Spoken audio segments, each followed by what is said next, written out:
Iawn, wel, mae'r darlleniad yn dod o Luc ar ail benod, os chi eisiau troi at Luc penod 2. Neu bydd e ar y sgrin.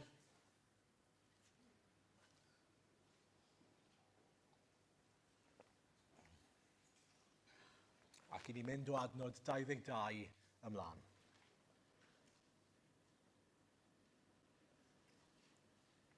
Hyd at 38.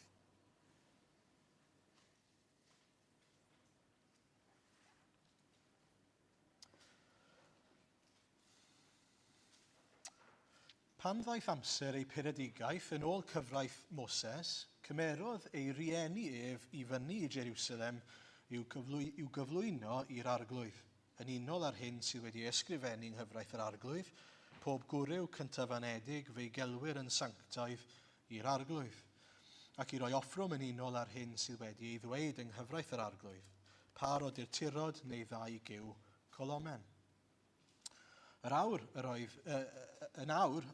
oedd dyn yn Jerusalem o'r enw Simeon, dyn cyfiawn a diwiol oedd hwn, yn disgwyl am ddiddanwch Israel, ac yr oedd yr ysbryd glân arno, yr oedd wedi cael datguddiad gan yr ysbryd glân na welai farwolaeth cyn gweld Meseia'r arglwydd.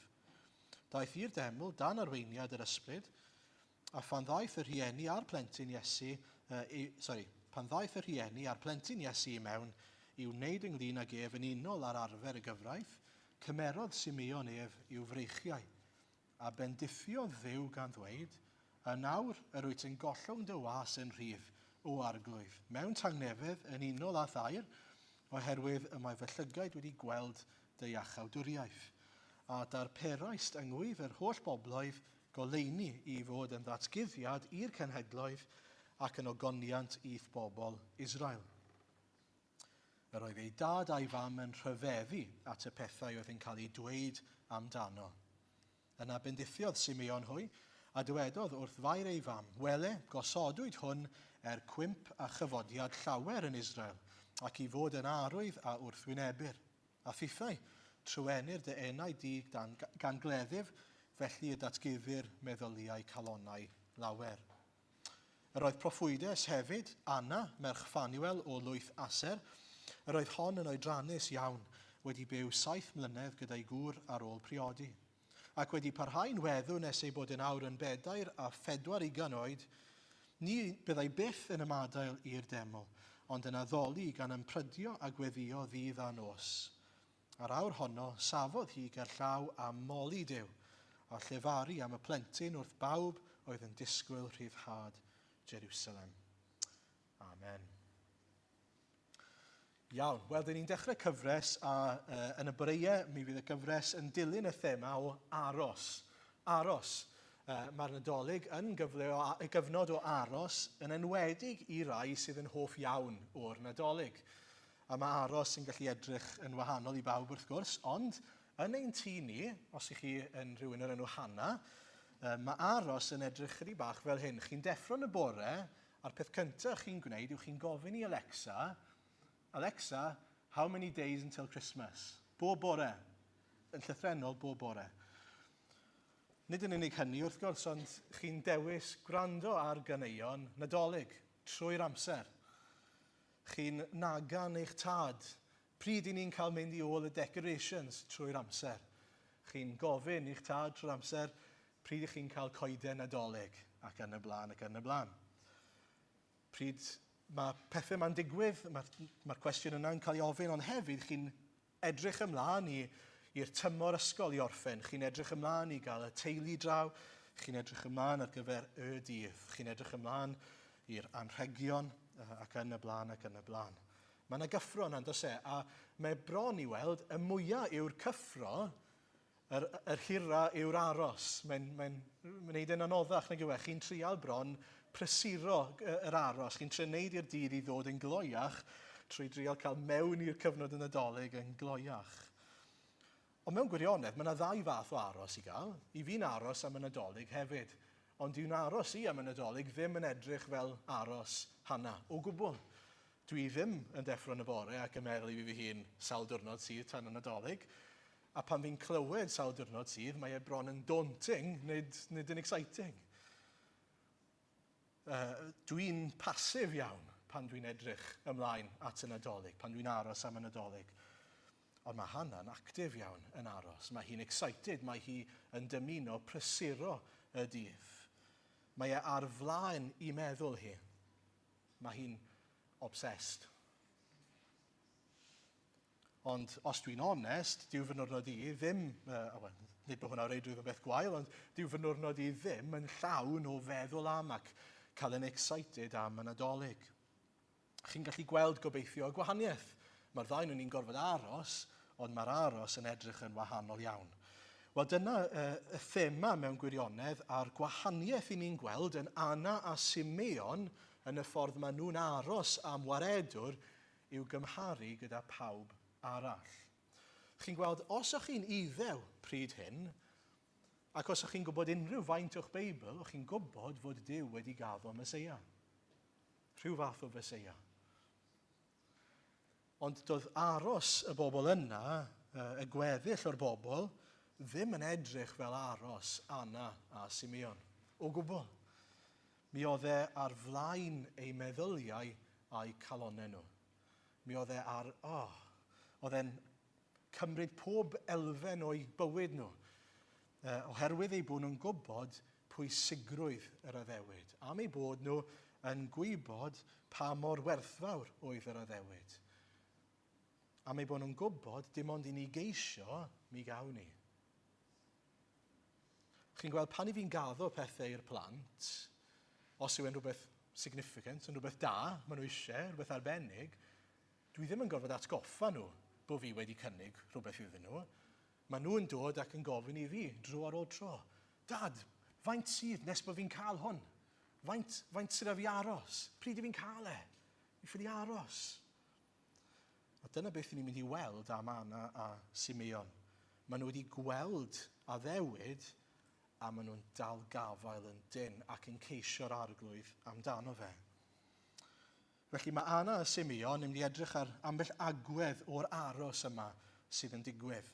Y peth cyntaf maen nhw'n gwneud yw aros yn hyderus, yn ail maen nhw'n aros yn ddisgwylgar, yn drydydd maen nhw'n aros yn gyhoeddus, ac yn ola wedyn yn sydyn byddwn ni'n gweld am eu bod nhw'n aros, mae'r aros yn cyfoethogi y profiad o dderbyn, neu o weld y cyflawniad ar y diwedd. Ond nodi un peth cyn dechrau, allwn ni ddim aros oni bai fod addewid yn cael ei roi yn y lle cyntaf. Mae rai bod ni'n cael addewid mwyn gallu aros amdano fe.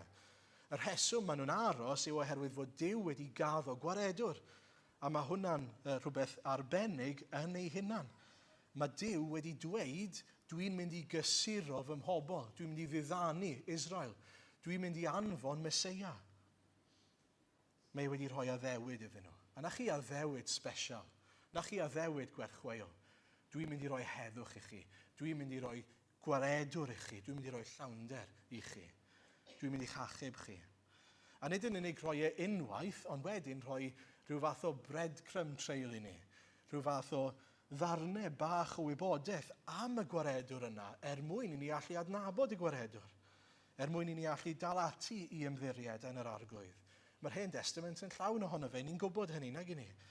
A felly maen nhw'n darllen darnau fel Eseia 9 a pob math o ddarnau arall fel ni wedi bod yn gweld yn ddiweddar ein hunain. Ac yn gweld, rhywbeth arall I ni'n gallu dal gafel arno, rhywbeth arall sydd yn signpost, arwyddbost I ni, yn pwyntio ni tuag at y Meseia.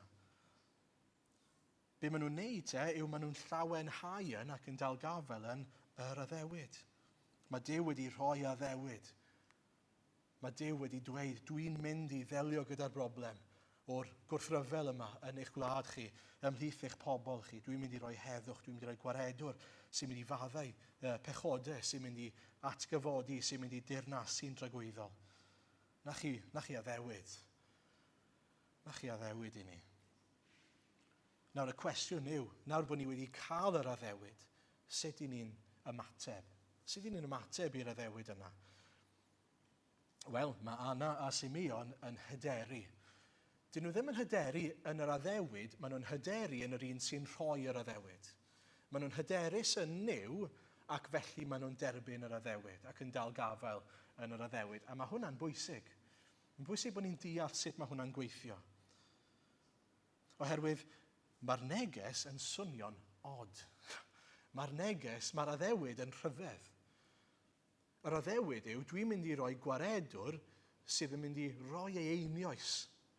Dwi'n mynd i roi gwaredwr i chi sy'n mynd i fod yn ostyngedig, yn cael ei ddarostwm, yn dlawd, yn un sydd yn edrych yn ddim gwahanol i bawb arall, sydd yn mynd i farw.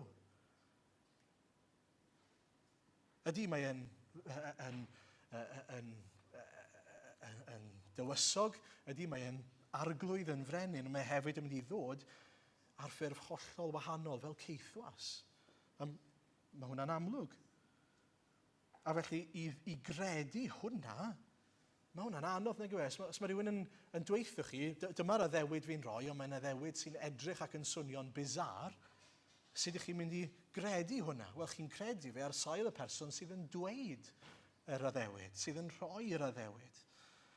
Chi'n gweld beth sy'n special am y bobl yma yw ei bod nhw'n adnabod yr arglwydd. Mae Anna a Simeon yn adnabod yr arglwydd. Mae'n dweud bod nhw'n gyfiawn ac yn ddiwiol enghraifft. Yn moli'r arglwydd, yn treulio amser yng nghwmni'r arglwydd. Am ei bod nhw'n adnabod yr arglwydd, maen nhw'n derbyn addewidion yr arglwydd. Sym syndod os i ni yn ffindo fe'n anodd credu addewidion Duw, os nag i ni'n adnabod Duw yn y lle cyntaf. Os nag i ni'n wedi profi, os liciwch chi ei hygredau fe. Os liciwch chi bod ni'n profi ei rym ac yn profi ei trac record e. Pan mae'n dod yn real i ni, pan mae'n amlygu ei hunan trwy nerth yr ysbryd glân ac hefyd trwy'r gair, yna i ni'n mynd i ddechrau credu ei air e. Pan ych chi'n meddwl am y peth, mae beth mae Cristnogion yn credu'n reit bizar. Mae'n o safbwynt dynol. Ac ar yr un pryd, ni'n gallu credu fe am ein bod ni'n gwybod fod Duw yn real. Felly, maen nhw'n hyderu yn yr arglwydd, ac felly maen nhw'n hyderu yn y neges. Yn ail, maen nhw'n aros yn ddisgwylgar. Dyn nhw ddim yn eistedd nôl gyda rhyw agwedd o whatever will be, ydyn nhw. Dyn nhw ddim yn eistedd yna, neu'n mynd ati i fyw bywyd yn meddwl, wel, os ys Meseia'n dod, gret, os ddim, wel, na fe, sa'i di wastad amser, ydw i. Fi di byw fy mywyd, fi di wneud beth i fi moyn wneud, ac os Meseia'n cael ei amlygu, hyd yn oed gwell.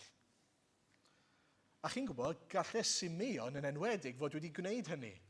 Achos mae e wedi derbyn addewid arbennig iawn, mae e wedi cael addewid, ti ddim yn mynd i farw nes bod ti yn gweld y Meseia. So, in theory, gallai fe di mewn o'n y fe te, na i fyw fy mywyd, neu beth i fi moyn, achos fi'n gwybod, mae Duw wedi dweud, mae wedi gaddo, rhyw ddydd, fi'n mynd i weld y Meseia. So, allai un neu beth i fi moyn, a gret. Ond na, nid dyna'i agwedd e o gwbl. Mae e'n aros, mae e'n ddisgwylgar. Mae e'n effro i lais yr ysbryd glân. Mae e'n effro i addewidion yr arglwydd. A mae'n effro i beth sy'n digwydd o'i amgylch e. Mae'r tri pheth yna'n cael ei amlygu ni yn y darn yma.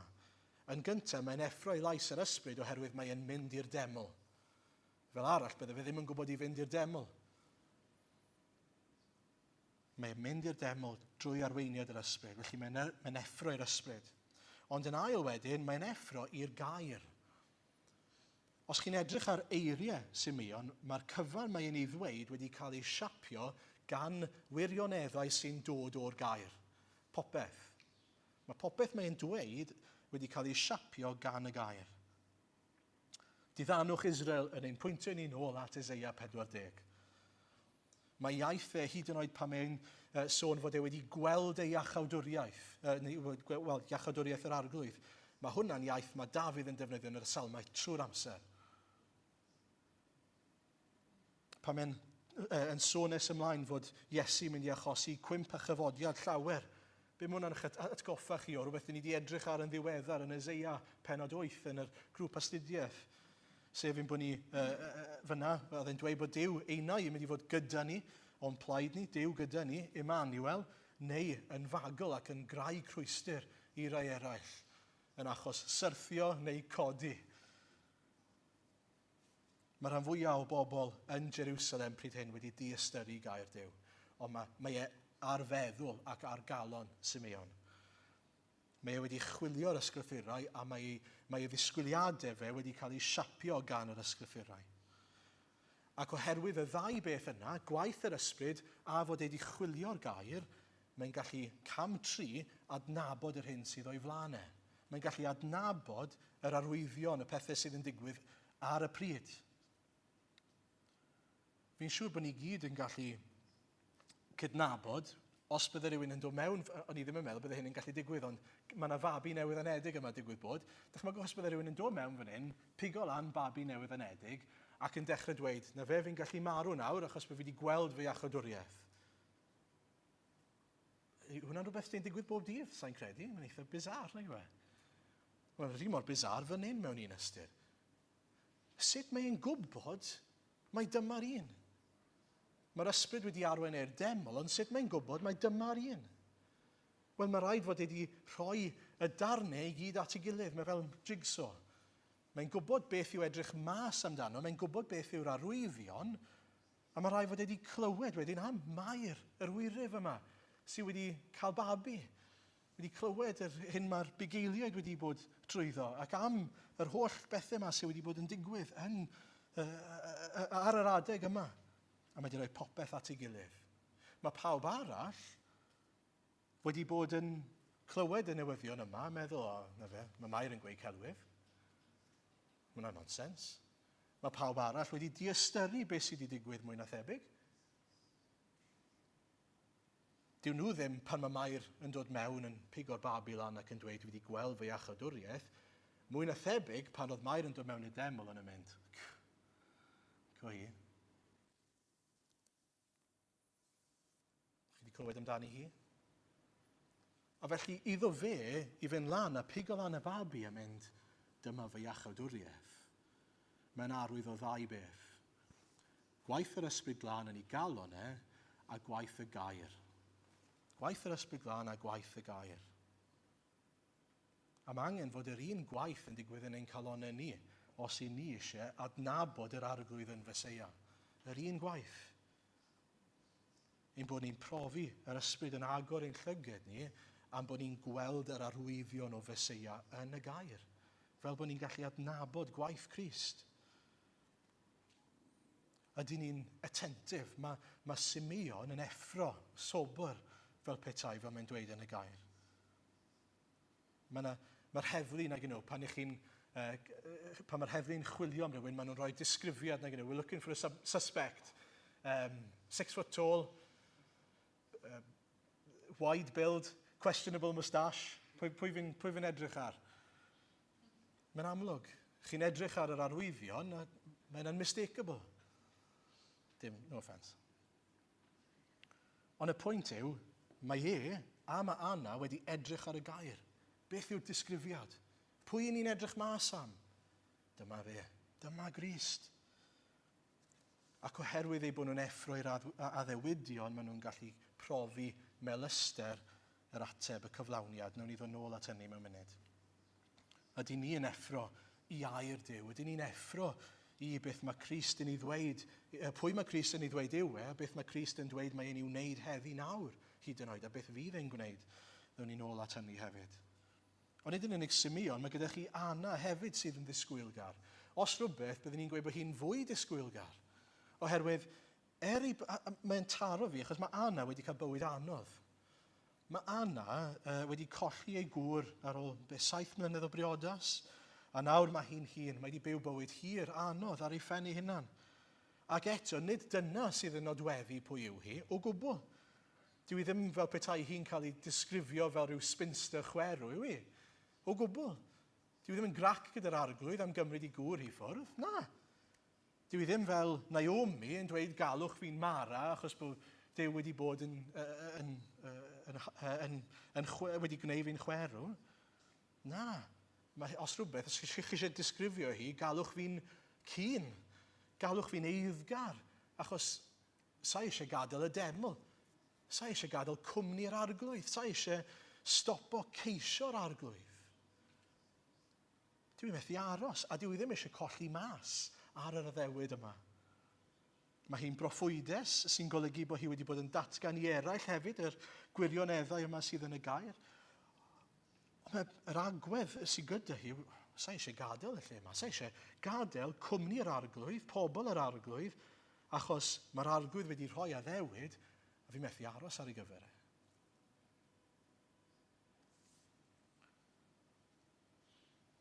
Wedi parhau yn y deml. Ni fyddai byth yn ymadael ar deml, ond yn addoli gan ymprydio a gweddio ddydd a nos. Chi agwedd tuag at yr arglwydd. Dychmygwch y bobl oedd yn edrych arni hi, yn byw i bywyd, byth yn gadael y deml. Felly'n gofyn iddi, pam bod ti jyst yn aros yn y deml trwy'r amser? Pam nag ti'n mynd adre? Nag os ti gyda ti? Beth mae'n dangos i ni yw i sychyd hi. Na, sa eisiau.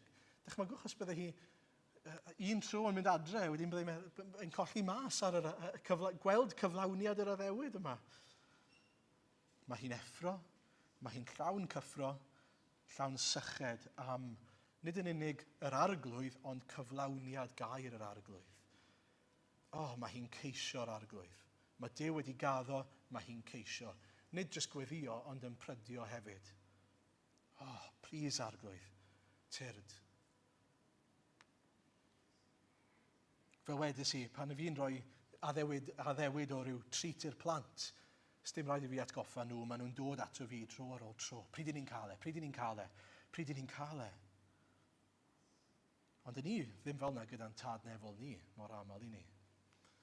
Mae'r arglwydd yn gaddo gymaint o bethau bendigedig i ni, ond ydy ni fel yna gyda fe? Arglwydd, pryd i ni'n mynd i dderbyn? Pryd wyt ti'n mynd i orffen dy waith ar y ddeiar?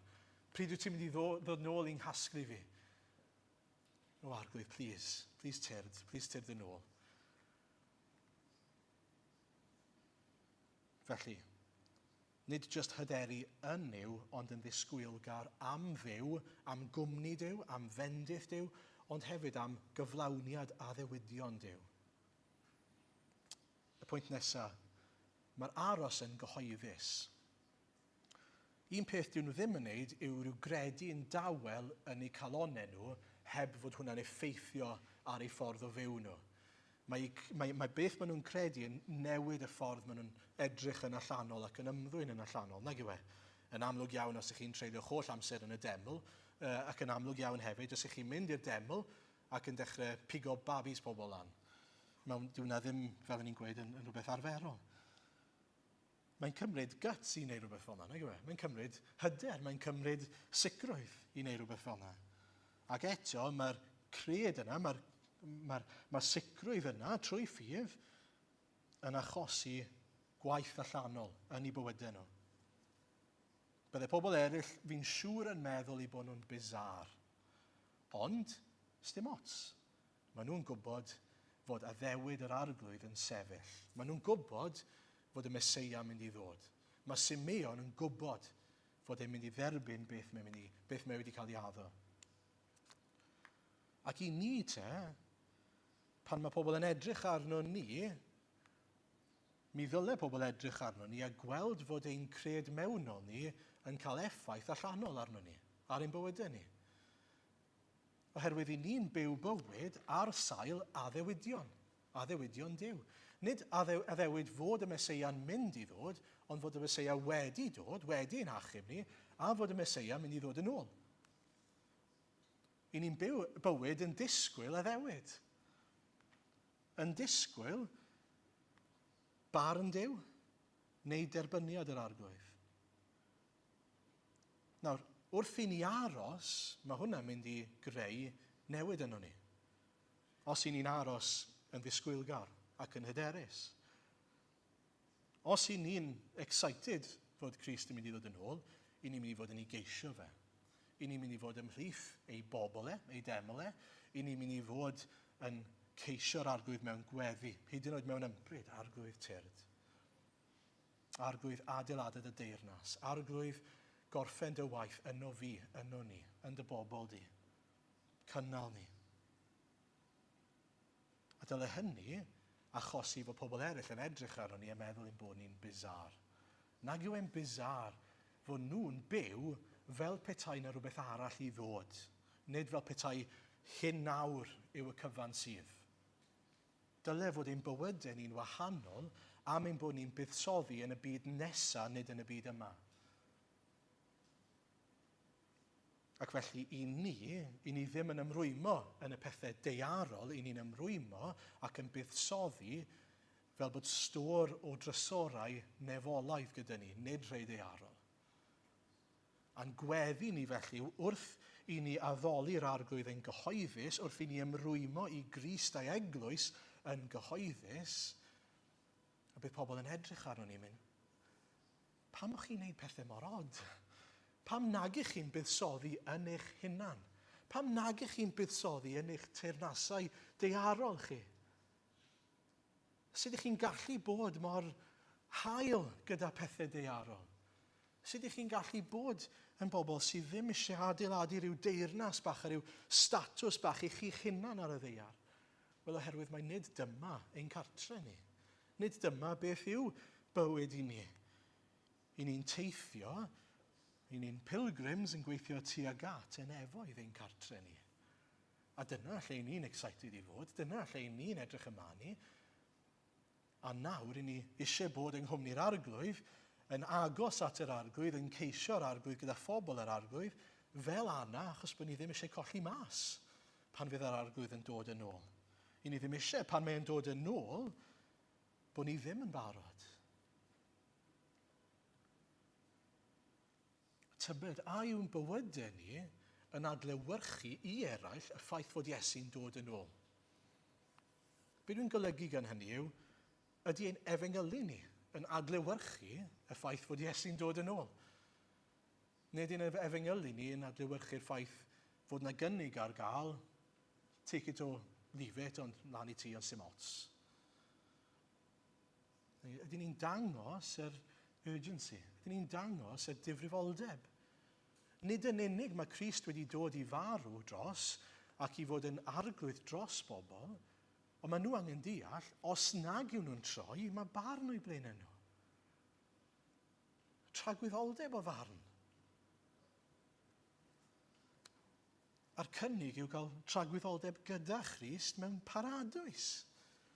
Ydy ni'n adlewyrchu hynny? Y disgwyliad. Ydy ni'n adlewyrchu yr excitement yna o fod yr addewid yna gyda ni o baradwys gyda'r arglwydd yn y lle cyntaf. Hynny yw, bod ni'n cael dod yma fod yr eglwys yn rhagflas ac yn ein paratoi ni at ac yn rhywbeth sydd yn ein paratoi ni tuag at y nefoedd. I ni yma nawr fel pobl Crist am ei fod y ffordd mae'r arglwydd yn ein paratoi ni, adeiladu ni, ac yn ein bendithio ni ac yn preswylio yn ein plith ni nawr, ond mae'n rhagflas o'r nefoedd. Rhagflas amherffaith, rhagflas llawn problemau, ond rhagflas nonetheless. Ac yn ola, mae'r broses o aros yn eifgar ac yn ddisgwylgar yn rhoi llawenydd mawr iddyn nhw. Mae'n dod yn felyster iddyn nhw yn y pen draw. Ydych chi'n gweld y gwahaniaeth yn y deml, enghraifft, rhwng Anna a Simeon a pawb arall? Achos byddai pobl eraill yn y deml, dwi ddim yn rhoi disgrifiad ohonyn nhw, ond byddwn ni'n meddwl byddai'n ddigon amlwg, achos does neb arall yn mynd lan at Mair a Joseph ac yn pigo lan y babi Iesu ac yn dweud yr un pethau, ac yn ei bendithio nhw. Mae'r aros yn dod â delight iddyn nhw. Llawenydd. Am ei bod nhw wedi aros, maen nhw'n llawn llawenydd. A mae hwnna'n amlygu hynna'n yn ei ymateb nhw, nag yw e. Mae'n beth mawr i allu dweud, mae Simeon yn gallu, na fe, complete. Allai farw nawr bod fi wedi gweld yr arglwydd. Waw. Os dim byd arall gan y byd yma i'w gynnig i fi, hyd yn oed. Nawr mod i wedi gweld fy Meseia. Gyda llaw, mae hwnna'n wir i bob un ohono ni hefyd. Mae'n bwysig bod ni'n gweld, nid yn unig bod e'n gallu cael ei ollwng yn rhydd, ond mewn tangnefedd yn unol a thair. Mae wedi cael heddwch, tangnefedd. Tangnefedd dofn oherwydd bod yr arglwydd wedi gadael iddo fe weld ei achawdwriaeth. A mae Anna yn yr un ffordd wedyn, unwaith mae hi yn dod i'r deml, mae yn y deml yn barod yn dod i weld Iesu, mae'n sefyll yr awr honno, safodd hi, gerllaw a moli Duw. A llefaru am y plentyn wrth bawb oedd yn disgwyl rhyddhad Jerusalem. Ac yna'n fendigedig, mae yr ymateb gan y ddau ohonyn nhw am ei bod nhw'n adnabod y Meseia, am ei bod nhw wedi gweld yr addewidion a wedi rhoi popeth at ei gilydd gyda help yr Ysbryd Glân. Delight yn yr arglwydd a delight mewn llefaru eraill. Bendithio'r arglwydd, bendithio Mair a Joseph. Mae'n ddiddorol, mae gyda Simeon rhywbeth anodd i'w rannu gyda Mair, yn dos e? Achos dyw beth mae'n gorfod dweud ddim yn rwydd. Mae'n dweud bydd Iesu'n achos cwymp a codi llawer, ond mae hefyd yn gorfod dweud bod hi'n mynd i wynebu rhywbeth anodd iawn, bod ei henaid hi'n mynd i gael ei drywanu gan gleddyf. Ond ar yr un pryd mae hwnna'n mynd i ddatguddio neu dangos meddyliau calonnau llawer wrth i'w mab hi gael ei groesoelio. Ond ar yr un pryd mae'r llawenydd gymaint uwch na unrhyw anhawster i orfod rhannu'r newyddion anodd yna. A mae'r llawenydd yna oherwydd ei bod nhw wedi cael profiad o weld yr arglwydd Iesu, yr un maen nhw wedi bod yn keen i aros amdano. Oedd pawb arall ddim yn aros. Oedd pawb arall ddim yn awyddus, ddim yn disgwyl. Ac felly, pan mae Iesu'n cael ei amlygu iddyn nhw, beth yw ymateb nhw? Einau maen nhw'n ymateb yn mynd, beth ar y ddeiar la sy'n digwydd fan hyn nawr? Beth mae Simeon on am nawr? Beth mae Mair on am nawr? Neu maen nhw'n cael ei dal mas hyd yn oed? Un peth allai weithio chi yw, i'r rhai sydd, pan mae Iesu Grist yn dod yn ôl, a maen nhw wedi clywed yr addewid, ond wedi diystyru'r addewid, fydd e ddim yn llawenydd i chi. Fydd e ddim yn felyster i chi. Mi fydd e'n farn arnoch chi. Am eich bod chi wedi clywed yr addewid, a bod chi wedi dweud, na, fi'n dewis fi. Na, fi'n dewis pleserau'r byd, fi'n dewis pethau'r byd yn lle Crist. Allai ddim gweud yn gliriach. Pan fydd Iesu Grist yn dod yn ôl, os nag i chi wedi cymryd sylw o'r addewidion, a'r pwynt yw, mae'r bobl yma yn Iddewon oedd yn y deml. Ond nhw'n gwybod ei Beibl.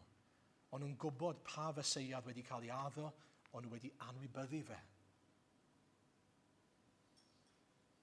Ond nhw wedi anwybyddu fe. Ond nhw wedi diystyru. Ydyn ni wedi diystyru bore yma? Pwy yw Crist? Os ych chi wedi diystyru, meddyliwch eto. Gweddiwch am ras. Gweddiwch ar yr ysbryd i newid eich calonnau chi. Weithiau, pan i fi'n darllen am y math yma o bobl, Anna a Simeon, fi'n rhyfeddu fod na rai i gael o gwbl fel Anna a Simeon. Na gwyn amazing bod yna bobl hyd yn oed fel Anna a Simeon. Achos dim ond rhai yw nhw, un neu ddau, ynddo fe, oedd wedi clywed addewidion yr arglwydd a wedi derbyn nhw ac yn ddisgwylgar. Ond pan o'n i'n paratoi wrth i fi feddwl am yr holl proffwydoliaethau yn yr Hen Testament, o'n i jyst yn meddwl fi hun, le i chi gyd? Le i chi gyd? Sydd chi'n gallu darllen Eseia, enghraifft, fel i ni wedi bod yn neud, a ddim gweld yr holl addewidion am Feseia. Fi'n deall bod nhw ddim yn gwybod pwy yw Crist eto, bod e'n lot haws i ni yng ngoleuni Iesu Grist, ond ar yr un pryd, Eseia 52 a 53, mae'n eitha anodd peidio gweld pa fath o Feseia i edrych mas amdano fe. Nag yw e? A wedyn chi'n dechrau meddwl, chi gyd yn y deml, chi gyd yn gwybod eich Beibl, beth yw'r broblem fan hyn? Wel, y broblem yw, maen nhw'n ddall, maen nhw'n farw. A felly, un peth mae rhaid i ni gofio yw'r angen i'r ysbryd glân i agor llygad pobl. Ac felly, ynghyd â rhannu y gair, ynghyd â cyhoeddi Crist, a cyhoeddi Crist yn ddisgwylgar ac yn hyderus, fod Crist wedi dod a fod Crist yn dod yn ôl, Mae'n rhaid hefyd ein bod ni'n pwyso ar yr ysbryd i agor llygad bobl.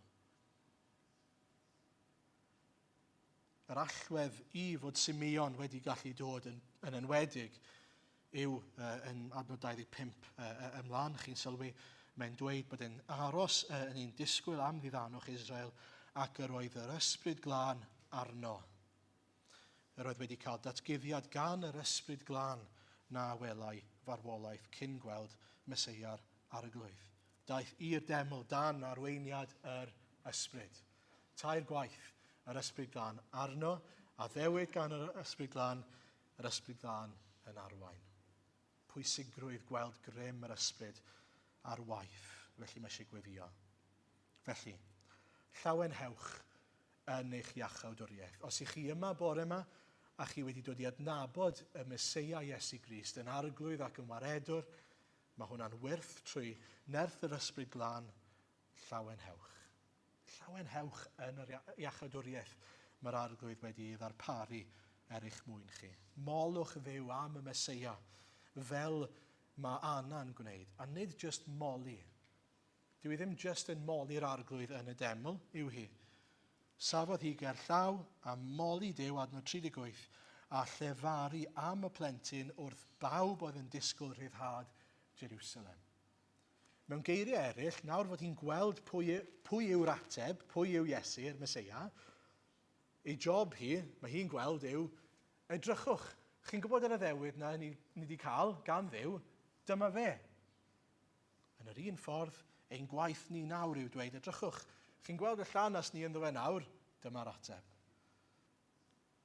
Chi'n gweld y barn sydd i ddod yn y gair, dyma'r ateb. Chi'n gweld y pechod sydd ddim yn gallu delio gyda chi ddim yn gallu delio gyda hunan, dyma'r ateb. Crist, pwyntio at Crist. Moli Duw, dyrchafu Crist. Pwyntio at gyflawniad yr addewid cyntaf ac yr un fydd yn cyflawni yr addewid ola. A gweddiwch am ras a nerth i aros yn ddisgwylgar, nid yn pasif, nid just ystyn nôl, nid insurance policy yw'r arglwydd, lle os ych chi'n meddwl, na fe, wel os i fi'n marw a ma' na digwydd bod nefoedd, fi wedi dweud rhyweddi. Na. Adnabod yr arglwydd, ceisio'r arglwydd, fel pan fydd yn dod yn ôl, bydd e'n dweud, nid, ti wedi gweddio'r weddi neu ddim, ond sa'n dadnabod di. Mae hwnna'n wahanol nag yw e. Chos nid dyna beth mae'n gweud. Dwi ddim yn dod yn ôl, pan mae Iesu'n dweud yn glir yn Matthew 7 fi'n credu yw e. Pan fyddai'n dod yn ôl, bydd y bobl yn dod ato fe'n dweud, fi wedi gwneud hyn yn denw di, y llall yn denw di. Nid ateb Iesu fydd, ond ti ddim wedi gweud y weddi na. Ateb Iesu fydd, sa'n dadnabod di. Ydyn ni'n adnabod yr arglwydd? Cerdded gyda'r arglwydd. Ac wrth i ni aros, ydyn ni'n aros i'r arglwydd i orffen ei waith yn ni. Ydyn ni'n aros i'r arglwydd i adeiladu ei deyrnas. Ydyn ni'n aros yn ddisgwylgar iddo fe ddod yn ôl i'n casglu ni, i farnu'r byd, i gael gwared ar y pechod sydd o'n cwmpas ni ag yno ni, roi corff newydd i ni. Ydyn ni'n aros am yr paradwys yna ni'n sôn am. Ydyn ni'n excited, ydyn ni'n cyfri lawr y dyddiau. Er bod ni ddim yn gwybod sawl dyrnod sydd ar ôl, ydyn ni'n excited. Y reality yw, dylen ni fod am ailddyfodiad Crist fel mae Hannah am y Nadolig. Arglwydd, faint sydd ar ôl? Arglwydd, beth sy'n stopo ti? Plis, tyr dy nôl, arglwydd. Arglwydd, tyr di, ddelio gyda ni. Tyr di'n rhoi bywyd newydd, corff newydd i ni, a bywyd mewn paradwys i ni. Ydyn ni'n effro hyd yn oed i arwyddion Crist, fod Crist yn dod yn ôl. Falle gwaith cartre chi yn ystod wythnos a chi edrych ar Luc 21. Yn Luc 21 mae yna lot o sôn am arwyddion pan fydd Iesu'n dod yn ôl. Iesu hun sydd yn ei dweud nhw. Llyfr datguddiad unwaith eto, edrych ar yr arwyddion. Yn ddiddorol fyna, yn adnod 28 o Luc 21, mae'n dweud, pan ddechreua'r pethau hyn ddigwydd, ymunionwch a chodwch eich pennau, oherwydd y mae eich rhyddhad yn agoshau. Y term sy'n cael ei ddefnyddio, ymunionwch a chodwch eich pennau, perk up, take notice. Edrychwch lan, byddwch yn ddisgwylgar, yn alert i'r pethau yma. Nid just cysgu, ond bod ni'n effro iddyn nhw. I fod yn gallu wedyn profi melyster y ffaith fod Crist ar ei ffordd yn ôl i'n casglu ni. Gweddiwch mai dyna'r pethau fydd yn cynhesu ein calon ni ac yn ein cyffroi ni yn Nadolig yma. Mae Iesu wedi rhoi addewidion, wedi cyflawni'r addewid am Feseia sydd wedi ein hachub ni. Mae wedi rhoi addewid arall i ni edrych ymlaen amdano hefyd yn eifgar i'n casglu ni mwyn ei enw. Amen.